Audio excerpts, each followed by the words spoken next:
தமிழ் கும்மி. கொட்டுங்கடி கும்மி கொட்டுங்கடி இளங்கோதையரை கும்மி கொட்டுங்கடி என்று பாடியவர் பாவலரேறு பெருஞ்சீத்தனார். தமிழ் கும்மி. ஆசிரியர் பெருஞ்சீத்தனார். இவரின் இயற்பெயர் மாணிக்கம். இவரின் சிறப்பு பெயர் பாவலரேறு பெருஞ்சீத்தனார். இவர் இயற்றிய நூல்கள் கனிச்சாறு, கொய்யாக்கனி, பாவியகொத்து, நூறாசிரியம். கனிச்சாறு 8 தொகுதிகளாக வெளிவந்துள்ளது. இவர் நடத்திய இதழ்கள் தென்மொழி, தமிழ்ச்சிட்டு, தமிழ்நிலம். சொல்லும் பொருளும்.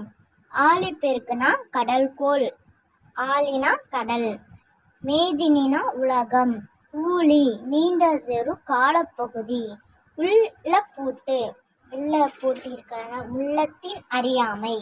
தமிழ் மொழியில் படித்தால் டேஸ் அடையலாம், மேன்மை அடையலாம். தகவல் தொடர்பு முன்னேற்றத்தால் டேஸ் சுருங்கிவிட்டது. தகவல் தொடர்பு முன்னேற்றத்தால் மேதினி சுருங்கிவிட்டது. வான் தோன்றி வழி தோன்றி நெருப்பு தோன்றி, மண் தோன்றி மலை தோன்றி மலைகள் தோன்றி. இப்பாடலை இயற்றியவர் வாணிதாசன்.